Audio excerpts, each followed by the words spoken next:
குரு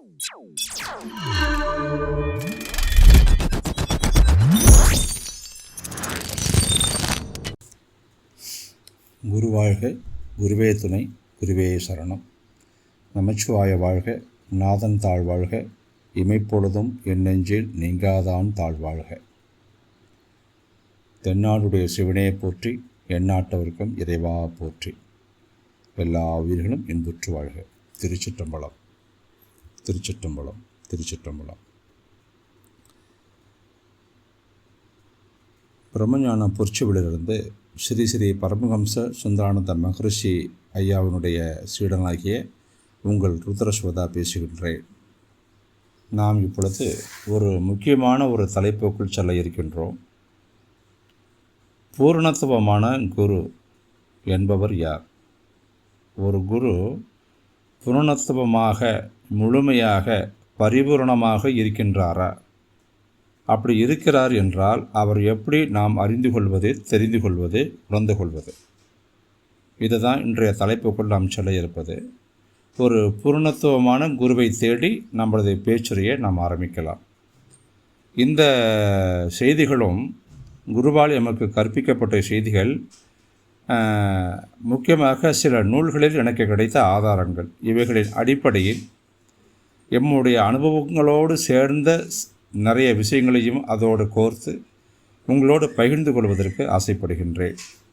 ஏன்னா இன்றைக்கு எல்லாத்துக்குமே ஒரு குருன்னா என்ன, சீடன்னா என்ன, ஒரு குரு எப்படி இருப்பார் அப்படின்னு ஒரு எடை போட்டு எல்லாம் பார்த்துட்ருக்காங்க. உங்களுக்கெல்லாம் இந்த ஒரு பேச்சுரை ஒரு மிகப்பெரிய ஒரு வரப்பிரசாதமாக இருக்கும். ஒரு குருன்னா சீடன்னா எப்படி இருக்கணும்னு ஒரு தீர்மானத்துக்கு இந்த பேச்சுரை கேட்ட பின்னாடி நீங்கள்லாம் வந்துடலாம்.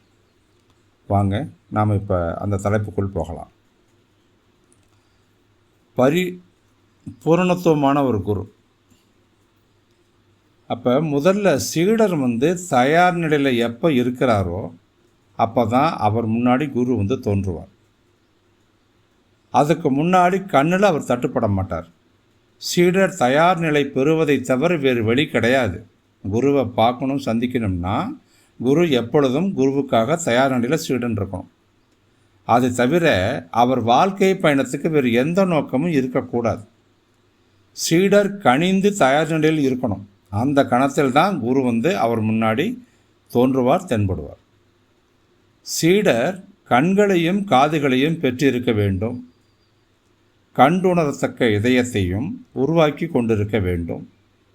நீங்கள் குருடராக இருந்தால் சூரியன் எப்படி பார்வைக்கு புலப்படும்? சூரியன் தோன்றவே செய்கிறது. அதை காண முடியாமல் நீங்கள் தவறிவிட்டு விடுகிறீர்கள். அவ்வளோதான். உங்களுக்கு கண்கள் இல்லாவிட்டால் உலகில் உள்ள அழகுகள் தென்படுமா? மலர்கள் மலர்வது பார்க்க முடியுமா? அந்த மலர்ச்சி உங்களுக்கானதாக இருக்குமா? அற்புதமான அழகோடு வானில் நட்சத்திரங்கள் கொட்டி கிடக்கின்றனவே, அதுவும் உங்களுக்கானதாக இருக்குமா?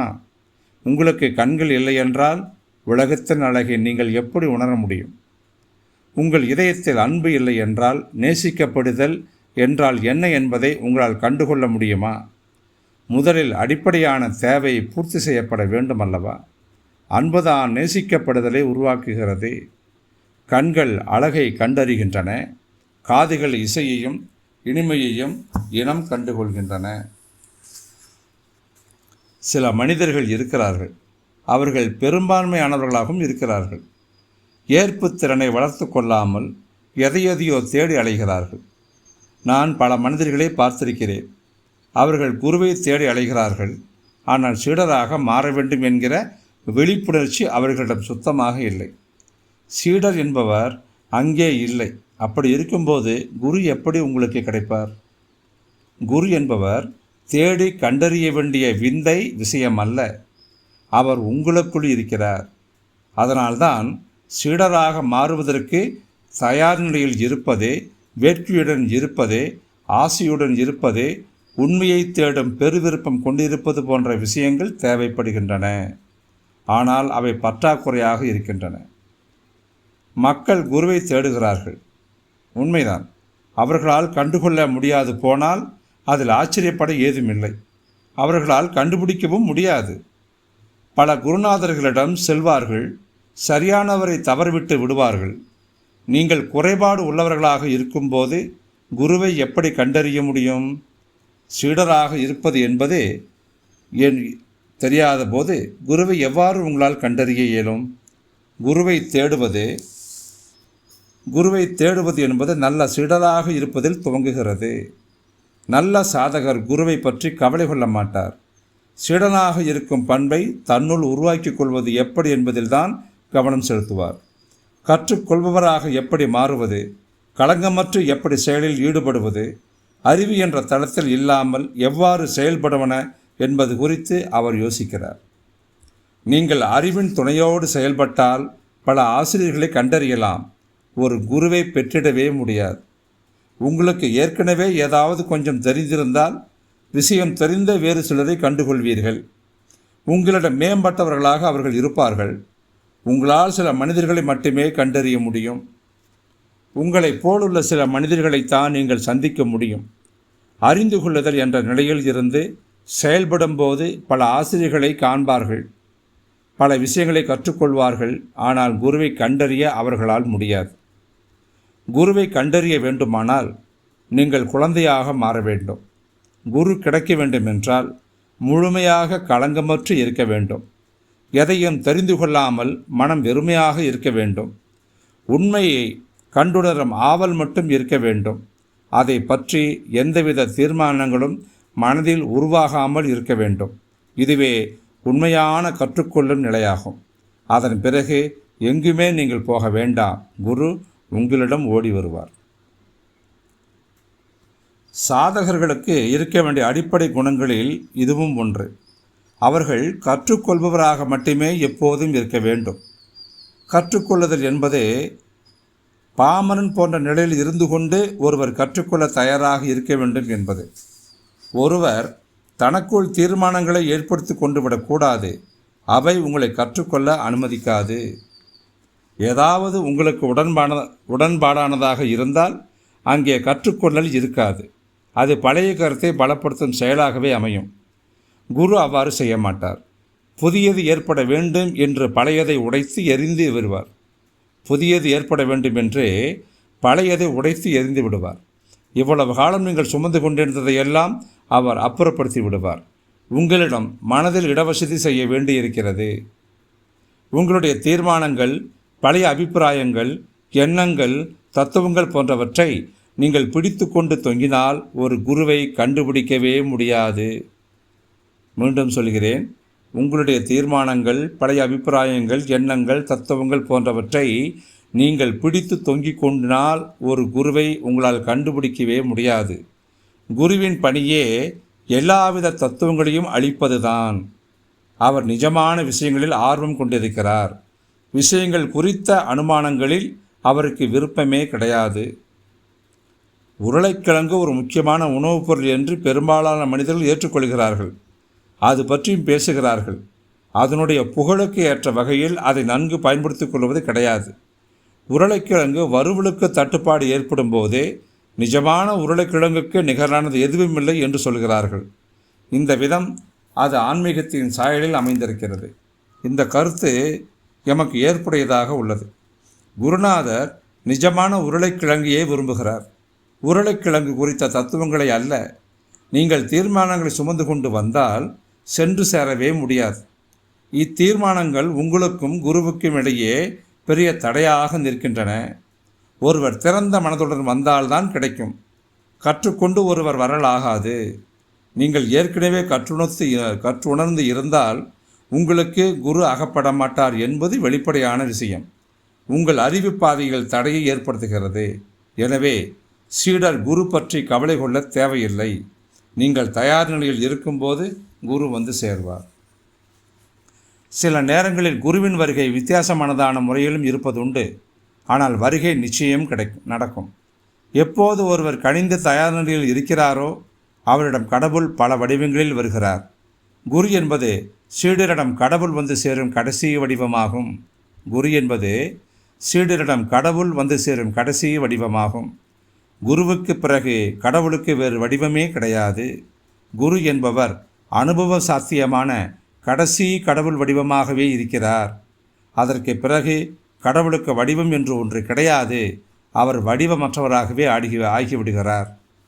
குரு என்பவர் உங்களைப் போல மனித வடிவம் கொண்டவராகவும் உங்களைப் போல பூமியில் வாழ்ந்து வருபவராகவும் இருக்கிறார். அவரை நீங்கள் தொட்டு பார்க்கலாம், அவரோடு உரையாடலாம்.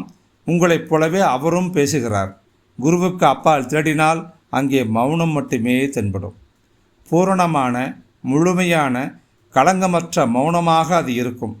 குருவுக்கு அப்பால் உருவமற்ற நிலையே எஞ்சியிருக்கிறது.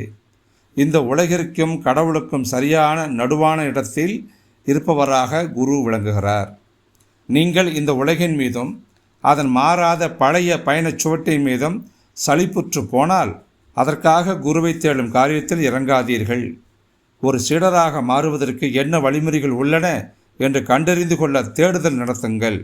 தீர்மானங்கள், கொள்கைகள் போன்ற சுமைகளை இறக்கி வைத்துவிட்டு தேடுங்கள். அவையெல்லாம் உங்களுக்கு தெரியும் என்பதை மறந்து விடுங்கள். என்னோடு நீங்கள் இருக்க விரும்பினால் எதையும் கற்றுக்கொள்ளாதவராக மாறுங்கள். கற்றுக்கொள்ளாதவராக மாறாவிட்டால் அப்போது உங்களுக்கு அளிக்க என்னிடம் எதுவுமே இருக்காது. நீங்கள் ஏற்கனவே நிறைய சேமித்து கொண்டிருக்கிறீர்கள். இப்படி சொன்னவர் ரமண மகரிஷி. உங்களுக்கு அந்த புகழ்பெற்ற ஒரு ஜென் கதையை நான் சொல்கிறேன். ரொம்ப முக்கியமான ஒரு கதை, நல்லா ஆழ்ந்து கவனிங்க. ஒரு தத்துவ பேராசிரியர் இருந்தார். அவர் ஒரு நாள் ஒருத்தர் குருவை தேடி போகிறார். குருவிடம் அவர் கடவுள் பற்றி, கர்மா பற்றி, மறுபிறப்பு கோட்பாடுகளை பற்றி, மற்ற விஷயங்களை பற்றியெல்லாம் பலவித கேள்விகளை எழுப்புகிறார். அவர்கிட்ட விடை கிடைக்குமான்னு பார்க்குறார். இதை பார்த்த குரு என்ன சொல்கிறாரு, அப்பா சீடா, நீ ரொம்ப களைச்சி போயிட்ட, பயண தூரம் ரொம்ப நீண்டதாக இருக்குது. உன்னை பார்த்தா கடும் கோடை காலத்தில் செங்குத்தான மலை மீது ஏறி வந்தவனை போல இருக்க. அது சோர்வை உனக்குள்ளே ஏற்படுத்தி இருக்கும். சற்று பொறுமையாக இரு, அவசரப்படாத. இந்த கேள்வியில் சற்று காத்திருக்கட்டும். நான் உனக்காக ஒரு கோப்பை தேநீர் தயாரிக்கிறேன். அதை பருகும் நேரத்தில் உனக்கு விடை கிடைக்கலாம். யார் கண்டது? உடனே அந்த தத்துவ பேராசிரியர் நினைக்கிறார், இந்த கிறுக்க பிடிச்ச மனுஷங்கிட்ட வந்தது தவறோ அப்படின்னு அந்த பேராசிரியர் நினைக்கிறார். குழப்பம் ஏற்படுது, தடுமாற்றமும் அவருக்கு ஏற்படுது. அவர் கேட்குறாரு, தேநீர் அருந்தும் போது எப்படி விடை கிடைக்கும்? ஆனாலும் இனி திரும்பிச் செல்ல வழி இல்லை, சற்று காத்திருந்து தான் தீரணும். தேநீர் உடலுக்கு எந்த கெடும் ஏற்படுத்திவிடப் போவதில்லை. அதை அருந்தி விட்டு ஏன் இவரிடமிருந்து கலந்து கொண்டு விடக்கூடாது அப்படின்னு யோசிக்கிறார். அப்போ குரு தேநீர் கொண்டு வராரு, கோப்பையில் ஊற்றுறாரு. ஊற்றிக்கிட்டே இருக்கார். தேநீர் நிறைஞ்சு வழிஞ்சு ஓடுது. சாசரம் நிறைஞ்சிருச்சு. அதை பார்த்த அந்த தத்துவ பேராசிரியர், நிறுத்துங்கள் ஐயா, என்ன செய்கிறீங்க? தேநீர் நிலத்தில் வழிந்தோட ஆரம்பிச்சிருச்சு. கோப்பையில் ஒரு துளி தேநீருக்கும் இடமில்லை. உங்களுக்கு என்ன பைத்தியமே ஏதாவது பிடிச்சிருச்சா அப்படின்னு கேட்குறார். குரு பலமாக சிரிக்கிறார். நீ ரொம்ப புத்திசாலிப்பா. கோப்பம் நிறைஞ்சு விட்டால் அதில் மேலும் தேநீர் ஊற்றக்கூடாது என்று நீ புரிஞ்சு வச்சிருக்க. உனது மூளையில் இடம் இருக்கிறதா? என்னிடம் உள்ள அனைத்தையும் உனக்கு ஊற்ற போகிறேன். உனது மூளைக்குள் இடமில்லாது போனால் மிச்சம் உள்ளது கீழே சிந்திவிடக்கூடாது அல்லவா அப்படின்னு கேட்குறார். நீ மறுபடியும் ஒரு தடவை என்னிடம் வா. முதல்ல மூளைக்குள் இருப்பவற்றை அப்புறப்படுத்திட்டு அந்த இடத்த சுத்தம் செஞ்சிரு. எதுவும் தெரியாதவன் என்ற நிலையில் எண்ணிட்ட வா. இப்போது நிறைய விஷயம் நீ தெரிஞ்சு வச்சிருக்கிற. உனக்குள் எழுகின்ற அக ஒளிகளை என்னால் கேட்க முடியுது. கொஞ்சம் உள்முக அமைதியோடு வா. நீ இப்போது என்னிடம் கற்றுக்கொள்ள வரவில்லை, விவாதம் செய்ய வந்திருக்கிறாய் அப்படின்னு சொல்கிறார். அப்போ அறிவு என்பது எப்போதும் விவாதங்களை தொங்கவிட்டு நிறுத்தும் இடமாக தான் இருக்குது. அறிவுக்கு கற்றுக்கொள்வதில் ஆர்வமே கிடையாது. கற்கும்போது அது அவமானப்படுவதாக உணர்கிறது. எனவே கற்றல் மேலும் சிரமமானதாக மாறுகிறது. நீங்கள் வளர வளர கற்பது குறைந்து போகிறது. குழந்தைகளால் கற்றுக்கொள்ள முடியும். காரணம், அவர்களிடம் ஆணவம் இல்லை. எனவே வேகமாகவும் எளிதாகவும் கற்றுக்கொண்டு விட முடிகிறது. 35 அல்லது 40 வயதில் அதே விஷயத்தை கற்க நினைத்தால் அது சிரமமானதாகவும் கிட்டத்தட்ட முடியாததாகவுமே மாறிவிடுகிறது இல்லையா? உங்கள் அறிவுக்கு என்ன நேர்ந்தது? 50 வருட காலத்து அனுபவத்துக்கு பிறகு உங்கள் அறிவு முன்பு இருந்ததை விட அதிகரித்திருக்க வேண்டும் இல்லையா? ஆனால் அப்படி இருக்குதா? இல்லையே. நீங்கள் நிறைய குப்பைகளையே சேகரித்து வச்சிருக்கீங்க. அறிவின் செயல்பாடு சுதந்திரமானதாக இல்லை, அது சுமை நிறைந்ததாக இருக்குது. குப்பைகளினால் எடை கூடி போயிடுச்சு. எதையும் கற்றுக்கொள்வதை அவமானமாக கருதுறீங்க. உங்களால் பணிவுடன் இருக்க முடியாது. எனக்கு எதுவும் தெரியாது என்று சொல்ல உங்களால் முடியுமா? முடியாது. ஒரு சீடர் எனக்கு ஒன்றும் தெரியாது, கற்றுக்கொடுங்கள், நான் தயாராக இருக்கேன், எந்தவித தீர்மானங்களையும் மூளைக்குள் சுமந்து கொண்டு நான் வரல, எந்த அறிவையும் என்னோடு எடுத்துகிட்டு நான் வரல, நான் வெறுமையாக வந்திருக்கேன், என்னை நிரப்புங்கள் அப்படின்னு சொல்லணும். இந்த உண்மையான தேடல் தான் ஒருவரை சீடராக மாறுவது எப்படி என்று புரிய வைக்கும். உங்களிடம் உள்ள கோப்பையை எப்படி காலியாக வைப்பது, கடவுளின் அருள் பெற்ற ஒருவர் உங்களை எவ்வாறு நிரப்புவார், இதயத்தை நிரப்புவார் என்று தெரிந்து கொள்ள வைக்கிறது. ஆனால் மக்கள் குருவை தேடுகிறார்கள், சீடராக இருப்பது குறித்து தேடல் நடத்துவது கிடையாது. அதை அவர்கள் தவறிவிட்டு விடுகிறார்கள். பல பேரை நீங்கள் சந்திச்சிருக்கலாம். அவர்கள் திருப்தி அளிக்க மாட்டார்கள். அந்த அதிருப்தி உங்களுக்கு வெளியிலிருந்து வரல, உங்களது சொந்த ஆழ்மனதில் இருந்து அது கிளம்புது. சில பலமான தீர்மானங்களை நீங்கள் ஏற்படுத்தி கொண்டு விட்டீர்கள். ஒரு நாள் ஹசீத் என்ற இறைநேசர் லிவி இட்சிஹாக் என்பவர் பற்றி நான் ஒரு செய்தி ஒன்று படிச்சிருக்கேன். அப்போ 25 வயசு இருக்கும். அப்போ படித்து நினப்பு இப்போ ஒரு நினைவுக்கு வருது. அவர் ரொம்ப கடவுள் பக்தி. அவள் பாடுறப்ப, நடனம் ஆடுறப்ப, பிரார்த்தனை செய்கிறப்பெல்லாம் தன்னை மூழ்கிடுவார், தன்னை மறந்து மூழ்கிடுவார். இவர் நம்ம அபிராமி பட்டார் மாதிரி, நம்ம ராமகிருஷ்ணர் மாதிரி. அந்த தெய்வீக வேகம் அவருக்குள்ள காட்டாற்று வெள்ளமாக நாலாபுரமும் பொங்கி பாயும். அவர் கோயிலை வழிபாடு செய்து கொண்டு இருந்தாங்கன்னா மக்களெல்லாம் வீடுகளில் பதுங்கிக்குவாங்களாம். காரணம், அந்த வழிபாட்டினுடைய வேகம் அவர்கிட்ட மிக மூர்க்கத்தனமாக இருக்குமா. அவர் அந்த அபிநயங்கள் காட்டுவார், கூச்சலிடுவார், நர்த்தனம் இடுவார், ஒரு மூளையிலிருந்து இன்னொரு மூளைக்கு தாவுவார், தனது பாதையினுடைய குறுக்கே எது கிடந்தாலும் அதை அப்பால் தள்ளிடுவார், புரட்டு எரிஞ்சிடுவார். மக்கள் அவரிடமிருந்து விலகி ஓடினார்கள். பிரார்த்தனை செய்யும்போது அவரே அவரிடமிருந்து விலகி விடுகிறார். பிரார்த்தனை செய்யும்போது அவரே அவரிடமிருந்து விலகி விடுகிறார். இதுதான் விஷயம். ஒரு குரு எப்படிப்பட்டதாக இருக்கணும் தெரியுமா அப்படின்னு ஏற்கனவே நீங்கள் தீர்மானிச்சுட்டு வந்திருந்தீங்கன்னா இப்போது பார்ப்பவரை ஒரு கிறுக்கன் என்று தான் பார்ப்பீங்க. குரு என்பவர் புத்தரை போல போதி மரத்தடியில் அமர்ந்திருக்க வேணும்னு எதிர்பார்த்தா இந்த மனிதர் எல்லாவற்றையும் கொட்டி கவிழ்க்கிறார், நாலாபுரமும் ஓடுகிறார், வழிபாடு செய்ய வருவாரை துன்பப்படுத்துகிறார். எல்லோரும் பயந்து ஓடுகிறார்கள். எப்போது அவர் என்ன செய்வர் என்று யாருக்கும் தெரியாது. ஆனால் அவர் ஒரு பூரணத்துவம் நிறைந்த குரு. கடவுள் பல ரூபங்களில் பூமிக்கு வராரு. சில நேரங்களில் புத்தராகவும், கிருஷ்ணராகவும், மகாவீரராகவும், முகமதாகவும் அவதரிக்கிறார். கடவுள் எப்போதும் புதிய வடிவங்களில் வருகிறார். ஆனால் உங்களுடைய தீர்மானங்கள் எல்லாம் பழைய விஷயங்களில் இருந்து தோன்றுதே. நீங்கள் புத்த மதம் சார்ந்த குடும்பத்தில் பிறந்திருந்தால் இந்த ஹசீத் இறைநேசரை எப்படி புத்தராக எண்ண முடியும்? அது சாத்தியமில்லை அல்லவா? ஒரு தீர்மானத்தோடு குருவை தேடிச் சென்றால் சிரமப்பட வேண்டியிருக்கும். ஹசீதின் சீடர்களில் சிலர் புத்தரை காண நேர்ந்தால் அவரை அவர் நிராகரித்திருப்பார். ஏன் புத்தரிடம் ஆனந்த நடனம் இல்லை? ஏன் கூச்சலிடவில்லை? வெறுமனே அமைதியாக போதி மரத்தடியில் உட்கார்ந்திருக்கிறாரே, இவர் என்ன வகையை சார்ந்த குருநாதர் என்று அவரை பார்த்து அதிருப்தி கொள்வார்கள். மனதில் வேரோடி போன ஆழமான தீர்மானங்களோடு நாம் அவரை அணுகுகிறோம். இந்த தவறான அபிப்பிராயங்கள் உங்களுக்கு பகுத்தறிவு சார்ந்தவை போல தோற்றம் தரும் என்பதை கவனத்தில் வைக்கணும். ஒரு நாள் இப்படித்தான் உங்களுக்குள்ள நடக்கும். சரி, ஒரு நாள் ஆதின்னு ஒரு பொண்ணு, அந்த பொண்ணு என்ன பண்ணுது, புத்தர்கிட்ட போய் பகவான் இனி உங்களை என்னால் நம்ப முடியாது அப்படின்னு சொல்லுது. என்ன ஆயிற்று ஆதி, ஏன் என்னை நம்ப முடியலன்னு சொல்கிற அப்படின்னு கேட்குறாரு புத்தர். விஷயம் ரொம்ப எளிமையானது தான். புத்தர் அமர்ந்து ஞானம் பெற்ற அந்த போதி மரம் இன்றும் ஒருவித புத்த சக்தியை பரப்பி கொண்டு இருக்கிறது. அந்த ஒரு அதிகாலை வேளையில் புத்தர் மறைஞ்சு கடவுள் அவருள் வெளிப்பட்டார். ஒரு இந்து அரசன் என்ன பண்ணுறாரு, அந்த போதி மரத்தை, அவர் புத்தர் காலத்துக்கு பின்னாடி ஒரு இந்து அரசன் அந்த போதி மரத்தை வெட்டி எறிஞ்சிட்டு அங்கே ஒரு இந்து கோயிலை கட்டியதாக வரலாற்று நூல்கள் எல்லாம் தெரிவிக்குது. அதன் பிறகு அதே மரம் அங்கு எப்படி ஜீவித்திருக்க முடியும்? வரலாற்று நூல்களின் தகவல் சரியானதுன்னா எனது கருத்து தப்பு தான். எனவே நான் வரலாற்றுக்கு எதிராக பேசுவதாக அந்த ஆதி என்னை எப்படி நம்ப முடியும்? நம்பிக்கை குறைவை ஏற்படுத்தி கொள்ளாதீர்கள், அவசரப்படாதீர்கள். நான் சற்று தேடுங்கள், பொறுங்கள் என்று சொன்னால் உங்களுக்கு பாதை தென்படும். ஒரு வரலாற்று நூலை படித்ததும் உங்கள் நம்பிக்கை அழிந்து விட்டது. நான் அதை அதே போதி மரம்தான் என்று சொல்கிறேன். வரலாற்று புத்தகங்களின் கருத்தும் சரிதான். புத்த கோயில் இந்து கோவிலாக மாற்றப்பட்டது. ஆனால் அதற்கு முன்னர் போதி மரம் அழிக்கப்பட்டு விட்டது. மன்னர் அசோகர் அந்த மரத்தின் ஒரு கிளையை இலங்கைக்கு அனுப்பி அங்கே நட்டு வளர்க்க செய்தார். மீண்டும் அது புத்தர் கோவிலாக அங்கு மாற்றப்பட்டதும் இலங்கையில் இருந்த ஒரு மரக்கிளையை கொண்டு வந்து இங்கே நட்டு மீண்டும் மரத்தை வளர்த்தார். தொடர்ச்சி ஒன்றுதான், மரமும் ஒன்றுதான். புத்தரின் கருத்துப்படி பார்த்தால் ஒரே மரம் 2 வெவ்வேறு தருணங்களில் ஒன்றாக இருக்காது, அது மாறிவிடும். எனவே மாற்றம் தொடர்ந்து நடந்து கொண்டே இருக்கிறது. உங்கள் உடலும் தொடர்ந்து மாறிக்கொண்டே இருக்கிறது.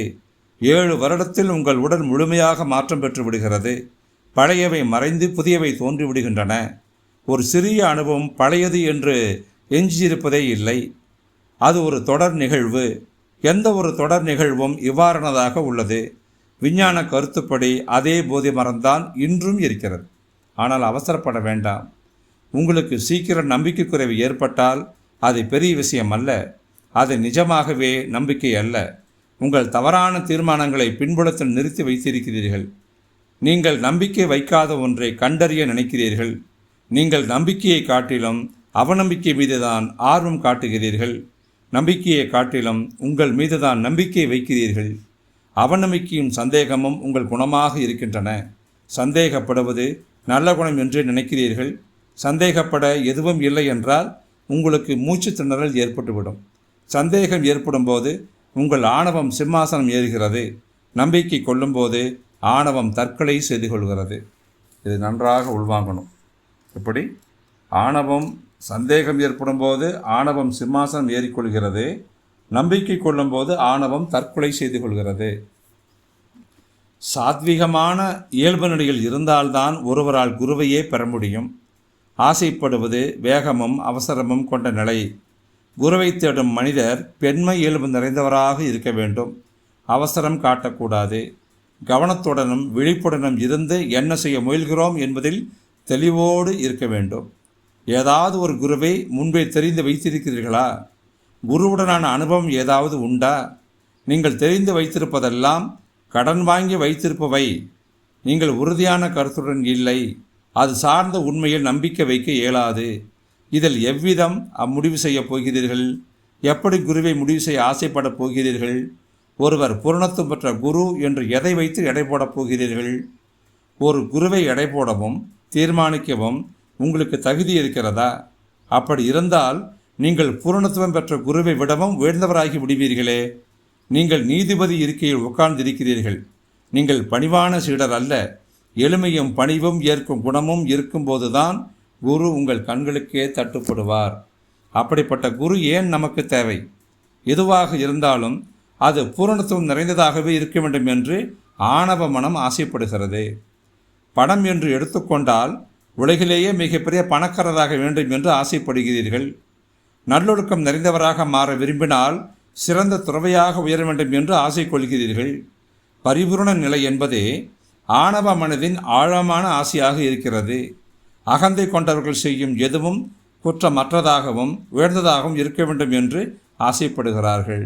இவ்விதம் ஆவல் கொண்டவர்கள் எல்லோரும் நரம்பியல் கோளாறுகள் கொண்டவர்கள்தான்.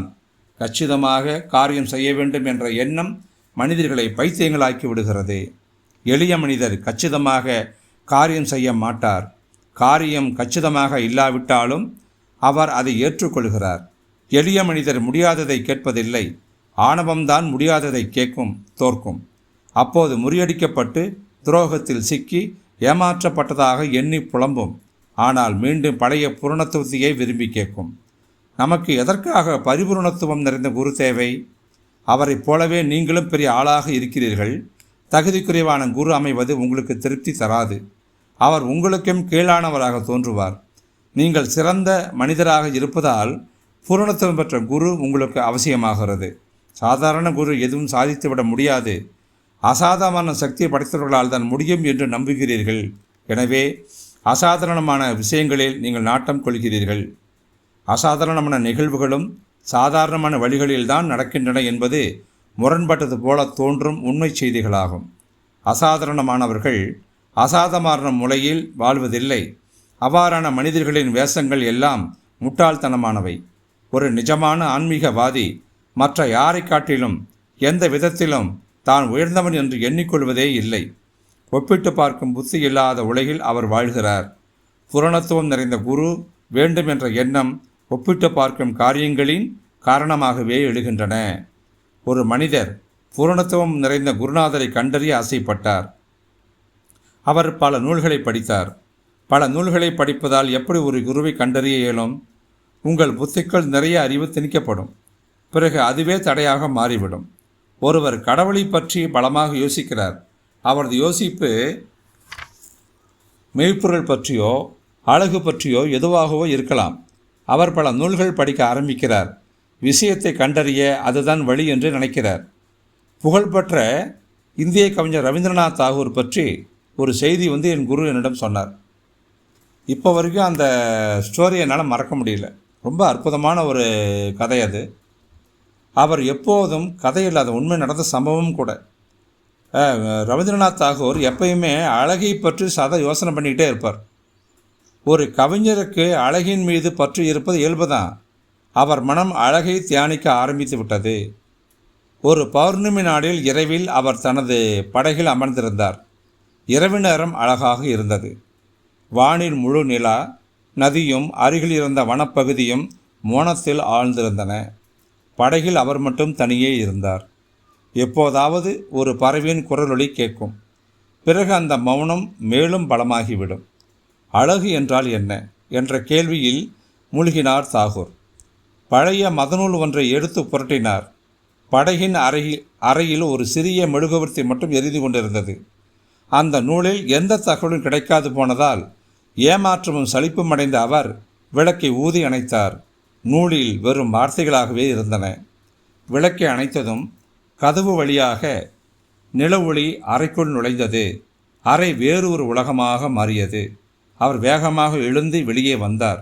வானத்தின் நிலவை பார்த்தார். அமைதியான இரவில் நிலா ஆற்றில் பிரதிபலித்தது. நதியும் அடர்ந்த காடும் வெள்ளியாக மின்னின. இதுதான் அழகு. அவர் புத்தகங்களில் அழகை தேடினார். அழகு வெளியே அவருக்காக காத்திருந்தது. கதவருகே காத்திருந்தது. சிறிய மஞ்சள் நிற மெழுகுவர்த்தி ஒளி இறைவன் அழகை மறைத்து விட்டது. மத நூல்களின் வார்த்தைகளின்படியில் அவர் சிக்கி இருந்தார். வெளியே முழுநிலவு ஒளிர்வதை மறந்துவிட்டார். அவர் நூலை ஆற்றில் வீசினார். அழகை பற்றி அவர் ஆராய்ச்சி செய்தது அதுதான் கடைசி நாள். சிந்தனை உதவாது. அழகு இருக்கிறது. அதை நாம் தேடி அடைய வேண்டும். விளக்கை ஊதி அணைக்க வேண்டும். அது ஆணவம். அதன் பிறகு கடவுள் பல வழிகளில் வருகிறார். அழகு உங்களை ஊடுருவுகிறது. பூரணத்துவம் நிறைந்த குரு வேண்டும் என்று சிந்திக்க துவங்கினால் நீங்கள் மத நூலை புரட்டி குரு என்பவர் யார் என்று கண்டறிய முயற்சி செய்கிறீர்கள். புத்தகங்கள் உங்களை குழப்பும். ஒவ்வொரு புத்தகமும் ஒரு கதை சொல்லும். ஜைன நூலை படித்தால் அது மகாவீரரை பற்றி சொல்லும். பூரணத்துவம் பெற்ற குருவின் தன்மைகள் அவரிடம் இருப்பதாக சொல்லும். புத்தர் நூலை நீங்கள் புரட்டினால் அவர்களிடம் பூரணமான குருவின் இயல்பை விவரித்து இருப்பார்கள். புத்தரை சிறந்த குருவின் அடையாளமாக காட்டுவார்கள். இப்படி ஒவ்வொரு மதமும் வெவ்வேறு விதமாக கூறும். புத்தகங்களில் இருந்து நீங்கள் சில அபிப்பிராயங்களை சேகரித்து கொண்டால் நீங்கள் தேடுதல் நடத்துவீர்கள். ஆரம்பத்திலேயே அந்த முயற்சியை பயனற்று போய்விடும். நீங்கள் ஏற்கனவே ஒரு தப்பு அபிப்பிராயம் கொண்டு விட்டீர்கள். இப்போது புத்தரை தேடுகிறீர்கள். புத்தர் மறுபடியும் தோன்ற மாட்டார். நீங்கள் ஜோராதிஷ்டரை தேடினால் அவரும் மறுபடியும் அவதரிக்க மாட்டார். லாவோவை தேடினால் அவரும் மீண்டும் தோன்ற மாட்டார். அனைவரும் ஒரு தடவைதான் தோன்றுவார்கள். மறு அவதாரம் என்பது மீண்டும் கிடையாது. கடவுளின் தோற்றம் எல்லையற்றது. அவர் மறுபடி தோன்றுவதில்லை. புத்தரையோ கன்ஃபியூசியஸையோ தாவோவையோ நீங்கள் படித்தால் குழம்பித்தான் போவீர்கள். அவர்கள் தரும் விளக்கம் வெவ்வேறாக இருக்கிறது. நீங்கள் புத்திசாலியான மனிதராக இருக்கலாம். அனைத்து குணாதிசயங்களையும் ஒன்று சேர்க்கலாம். அப்போதும் அது பூரணத்துவம் பெற்ற குருவின் வடிவமாக இருக்காது. அது ஒரு அசட்டத்தனமான கருத்தாகவே அமைந்திருக்கும். அவ்வாறு இணைப்பது மாட்டு வண்டியின் ஒரு பகுதியையும் ரோல்ஸ் ராய்ஸ் காரின் ஒரு பகுதியையும் ஒன்று சேர்த்து புதிய வடிவம் தயாரிக்க முயல்வது போன்றதாகும். சைக்கிளில் இருந்து சிலதையும் இன்ஜினில் இருந்து சிலதையும் இணைக்க பார்ப்பீர்கள். உங்கள் தயாரிப்பு புதுமையானதாக இருக்கும். ஆனால் அது செயல்படாது. அதைவிட ஒரு மாட்டு வண்டியையே மேலானது. அது மெதுவாக செல்வதாக இருந்தாலும் பாதகம் இல்லை, நிச்சயம் பயணிக்கும். அதன் உதவியுடன் போக வேண்டிய இடத்தை அடையலாம். உங்கள் புதிய முயற்சி பயனற்றது. மக்கள் பலவிதமான நூல்களை படித்து குரு என்பவர் எப்படி இருப்பார் என்று ஒரு தீர்மானத்துக்கு வருகிறார்கள். அது பலவிதமான குணாதிசயங்களின் கலவையாக இருக்கும். பல இடங்களில் இருந்தும் சேகரித்த அது பயன் தராது. அப்படிப்பட்ட ஒரு மனிதர் உலகில் வாழ்ந்ததில்லை, வாழவும் முடியாது. நீங்கள் காணல் நீரை தேடுகிறீர்கள், ஒருபோதும் அதை கண்டறிய இயலாது. பல குருமார்களிடம் சென்று திரும்புவீர்கள். உங்கள் கருத்துக்கு ஏற்றபடி அவர்கள் இல்லை என்பதால் நிராகரித்து விடுவீர்கள். ஏதோ ஒன்று அவர்களிடம் பற்றாக்குறையாக இருப்பது போல தோன்றும். உங்கள் கருத்து காரணமாக குருவை தவறு விடுகிறீர்கள். அவர்கள் வாழ்ந்து கொண்டுதான் இருக்கிறார்கள். உலகமெங்கும் நிறைய குருமார்கள் இருக்கிறார்கள். கடவுள் கஞ்சன் அல்ல என்று நினைவிருக்கட்டும். உலகில் 66 குருமார்கள் தோன்றுவார்கள் என்று யூதர்கள் கூறுகிறார்கள். வெறும் 66 தானா? அந்த அளவுக்கு கடவுள் கருமியா? 66 என்ன கணக்கு? மற்ற மதத்தினருடன் ஒப்பிட்டால் யூதர்கள் தாராள மனதுள்ளவர்கள் என்பது தெரிய வரும். உலகம் முழுவதும் 66 பூரணத்துவம் பெற்ற குருமார்கள் இருப்பதாக யூதர்கள் நம்புகிறார்கள். உலகம் தோன்றிய நாள் முதல் இறுதி நாள் வரையிலான கணக்கு அது.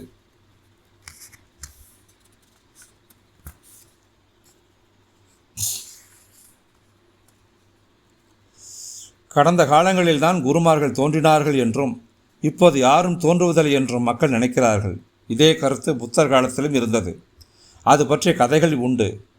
மக்கள் புத்தரிடம் வந்து, நீங்கள் பூரணத்துவம் நிறைந்த குருவா என்று கேட்டார்கள். மக்கள் இயேசுவிடம் சென்று, நாங்கள் எதிர்பார்க்கும் மெஸ்ஸியா நீங்கள்தானா என்றும் கேட்டார்கள். மெஸ்ஸியா அவர்கள் கண்ணெதிரே நின்று கொண்டிருந்தார். நீங்கள் மெஸ்ஸியாவா என்று அவர்கள் கேள்வி கேட்டு கொண்டிருந்தார்கள். அவர் இல்லை என்று சொல்லியிருந்தால் அவர்கள் மகிழ்ந்திருப்பார்கள். ஆம் என்று சொல்லியிருந்தால் தாங்கள் அவமதிக்கப்பட்டதாக கோபம் கொண்டிருப்பார்கள். இயேசு ஆம் என்றார். எனவே அவர்கள் கோபம் கொண்டார்கள். இந்த ஏமாற்றுக்காரன் தன்னை மெஸ்ஸியா என்கிறான். இவன் யோசோப்பு என்ற தச்சனின் மகன்தானே? குழந்தை பருவத்திலிருந்து அவனை நமக்கு தெரியும். நகரத்து வீதிகளில் அவன் விளையாடி இருக்கிறான். சற்றென்று மெஸ்ஸியாவாகி விட்டான். இந்த கேள்வி எப்போதும் அவர்கள் கேட்டார்கள். புத்தர் காலத்திலும் வேத புராண உபனிஷத காலங்களில் பூரணத்துவம் பெற்ற குருமார்கள் இருந்தார்கள். இன்றைய மோசமான நாட்களில் அவர்கள் காணாமல் போய்விட்டார்கள் என்று மக்கள் பேசிக்கொண்டே இருக்கிறார்கள். அதே கருத்தை மக்கள் இப்போதும் சொல்லிக் கொண்டிருக்கிறார்கள். எல்லா காலங்களிலும் சொல்வார்கள். குருவை கண்டறிய அவர்கள் விரும்பவில்லை. நீங்கள் நூல்களை படிக்கலாம், விவாதிக்கலாம், தர்க்க ரீதியாக அதை ஆராயலாம். ஆனால் எதுவும் உதவி செய்யாது. சந்தேகம் நிலைத்திருக்கும். அனுபவம் ஏற்படும் வரை அது இருக்கும். அனுபவம் மட்டுமே சந்தேகத்தை கொள்ளுகிறது. ஒரு குருவை எப்படி அனுபவத்தில் உணர்வது? முதலில் நீங்கள் சீடராக மாற வேண்டும். அந்த தேவையை நிறைவு செய்ய வேண்டும். சீடரின் தேவை என்ன? பிரார்த்தனை உள்ளம்தான் சீடரின் தகுதியாகும். காத்திருக்கும் திறமை தேவைப்படுகிறது. வெறுமையாக இருக்கும் தகுதி வேண்டும். சரணாகதி செய்யும் பக்குவம் வேண்டும். தகுதிகள் பெற்றுவிடக்கூடியவைதான். எப்படி வழிபாடு செய்வது என்று கற்றுக்கொண்டால் தெரிந்து கொள்ள வேண்டியவை எல்லாம் வசப்பட்டுவிடும். பொருத்தமான குருவை மட்டுமின்றி கடவுளையும் சந்திப்பீர்கள். குருவை தேடி ஒருவன் அடைய தேவையில்லை. எப்படி பிரார்த்திப்பது என்று கற்றுக்கொள்ள வேண்டும். அப்போது குரு வந்து சேர்வார். தனது சுய விருப்பத்தின் பேரில் குரு வருவார். அல்லது நீங்கள் இருக்கும் இடத்திலிருந்து உங்களை அழைப்பார். அதன் பிறகு பயணம் முற்றிலும் வித்தியாசமானதாக மாறிவிடும். நீங்கள் முன்னேறி செல்ல அழைக்கிறார். அதன் தரமும் வேகமும் வித்தியாசமானதாக இருக்கும். இந்த நிகழ்வுகள் எல்லாம் ஏற்படுவதற்கு முன்பு உங்களுக்கும் மறுகரைக்கும் இடையே ஒரு தொடர்பு உண்டாக வேண்டும். அந்த இணைப்பு குருவின் வடிவில் அமையும். பரிபூரணமான குரு வேண்டும் என்று கேட்பது முட்டாள்தனமாகும். பூரணத்துவம் பெற்றிருந்தால்தான் ஒருவர் குருவாக மாற முடியும். பூரணத்துவம் பெற்ற குரு, பூரணத்துவம் பெறாத குரு என்று வேறுபாட்டு பட்டியல் எதுவுமே கிடையாது. குரு என்றாலே அவர் பூரணத்துவமானவர்தான். அவர் பூரணத்துவம் பெற்றவராக உங்களுக்கு தென்படவில்லை என்றால் நீங்கள் பூரணத்துவம் பற்றி ஏதோ ஒரு அபிப்பிராயம் கொண்டிருக்கிறீர்கள் என்ற அர்த்தம். அதை நிறைவு பெறவில்லை என்று கொள்ளலாம். அவரால் யாருடைய எண்ணங்களுக்கும் நிறைவு அளிக்க முடியாது. அவர் தனது சொந்த வாழ்க்கையே வாழ்கிறார். பூரணத்துவத்தில் வாழ்கிறார். இதை நன்றாக உள்வாங்கிக் கொள்ள வேண்டும். பூரணத்துவம் பற்றி ஒரு கருத்து உங்கள் மனதில் இருக்கு. அது அப்படி இருக்க வேண்டும், இப்படி இருக்க வேண்டும் என்றெல்லாம் நினைக்கிறீர்கள். அவர் யாரைப் போலவும் குரு இருக்க மாட்டார். தனது சொந்த சாலையில்தான் இருப்பார். எப்போதும் முழுமை பெற்றவராக இருப்பார் என்பது மட்டும் உண்மை. எப்போது எதை செய்தாலும் அதில் முழுமையாக ஈடுபடுவார். காரியம் அரைகுறையாக இருக்காது. கோபப்பட்டால் முழுமையான கோபத்தை காட்டுவார். அன்பு செலுத்தினாலும் அது முழுமையானதாக இருக்கும். முழுமை என்பதுதான் அவரது ஒரே தகுதியாகும். அதையே நான் பூரணத்துவம் என்கிறேன். எல்லா குருமார்களும் பூரணமானவர்கள்தான். பரிபூரணமான குரு என்று ஒருவரை தேடுவது என்ற கேள்விக்கே அங்கு இடமில்லை. சீடரும் அவ்வாறு பூரணமான சீடராக மாற வேண்டும். அங்கிருந்துதான் அவர் பயணத்தை துவங்கியாக வேண்டும்.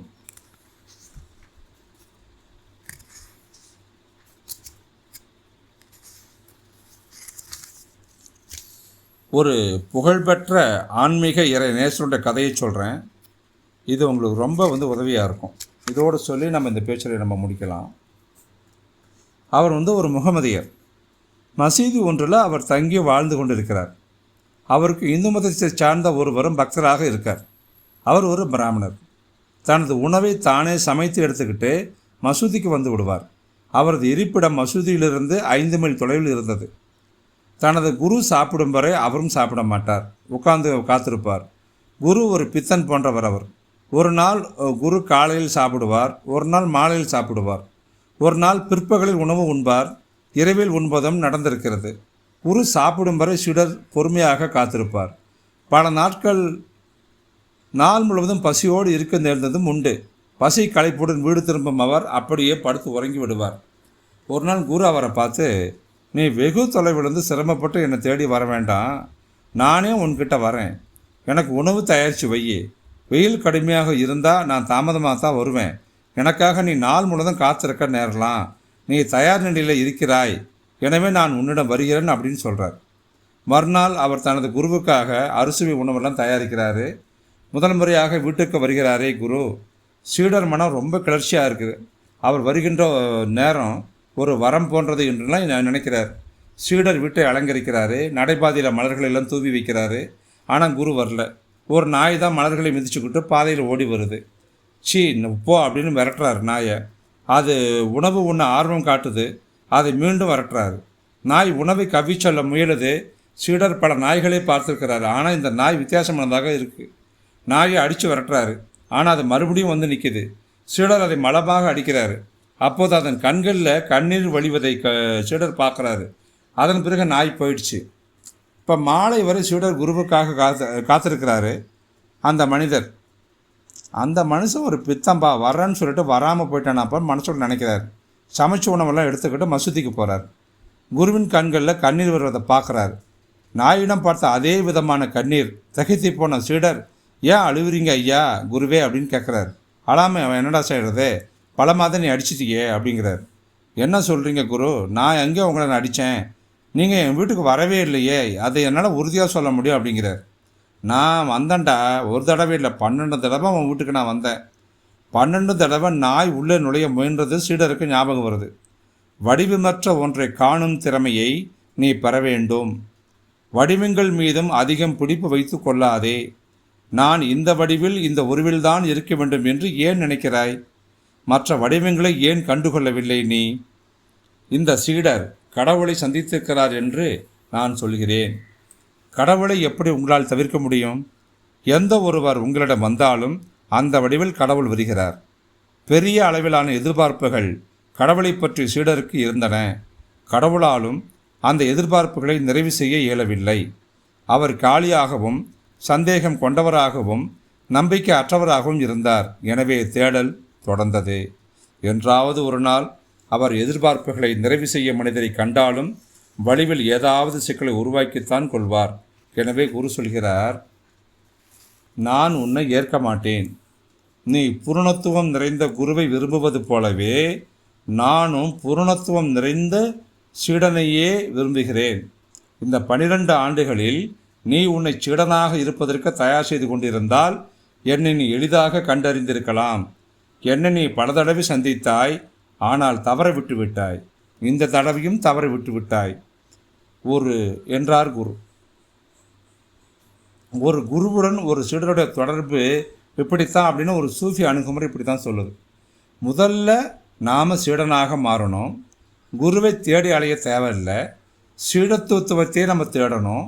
நான் மீண்டும் இதில் சொல்கிறேன், சீடன் தயாராக இருக்கும்போது, எப்படி ஒரு சீடன் தன்னை தயார் நிலையில் வைத்திருக்கும்போது குரு அவனை தானாகவே வந்து சேர்வார் என்று சொல்லி இந்த பேச்சுரையை இனிதாக முடித்து அமர்கின்றேன். எல்லா உயிர்களும் இன்புற்று வாழ்க. திருச்சிற்றம்பலம், திருச்சிற்றம்பலம், திருச்சிற்றம்பலம். பிரம்மஞான பொற்சபையிலிருந்து ஸ்ரீ ஸ்ரீ பரமேஸ்வர சுந்தரானந்த மகரிஷியினுடைய சீடனாகிய உங்கள் ருத்ரசிவதா. மீண்டும் அடுத்த பேச்சுரையில் சந்திக்கலாம். நன்றி, வணக்கம்.